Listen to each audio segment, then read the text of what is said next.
आगरा में फर्जी शस्त्र लाइसेंस के मामले का भंडाफोड़ होने के बाद से खलबली मची हुई है, जिसमें खिलाड़ी, सरकारी कर्मचारियों सहित विभिन्न क्षेत्रों के बड़े रसूखदार लोगों के नाम सामने आए हैं। इस ही प्रोफाइल केस में आजाद अधिकार पार्टी के राष्ट्रीय अध्यक्ष पूर्व आईपीएस अमिताभ ठाकुर ने भी डीजीपी को पत्र लिखा है। थाना नायकी मंडी में दर्ज हुए शस्त्र लाइसेंस घोटाले के मामले में बड़े फर्जीवाड़े सामने आ रहे हैं। एसटीएफ की जांच में जिसका खुलासा हुआ है, इस पूरे प्रकरण में अनेक नामचीन लोगों की संलिप्तता पाई गई है, जिन्होंने प्रशासनिक मिलीभगत से पूरे सिस्टम को धोखे में रखकर बड़े गोरख धंधे को अंजाम दिया है। इस मामले में जिला प्रशासन ने गोपनीय जांच कराई थी, जिसके बाद इस फर्जीवाड़े की परतें खुलती चली गई। इस पर्दे के पीछे के लोग भी बेनकाब हो गए।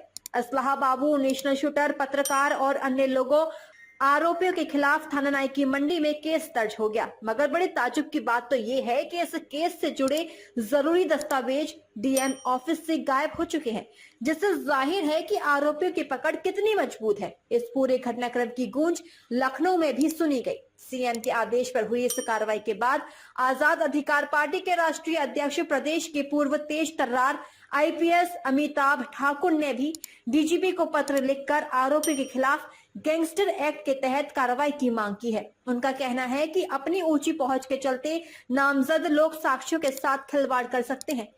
आर्म्स लाइसेंस तथा हथियारों के खरीद फरोख्त के संबंध में थाना नायकी मंडी आगरा में एसटीएफ के इंस्पेक्टर द्वारा दर्ज कराया गया एफआईआर अत्यंत ही गंभीर प्रकृति का है, जिसके अभियुक्त बहुत रसूखदार बताए गए हैं।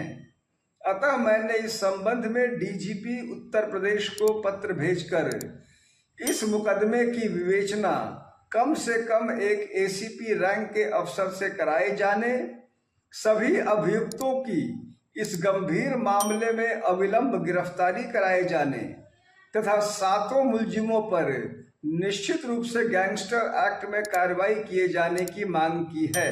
ब्यूरो रिपोर्ट, डीजी महाराजा न्यूज, आगरा।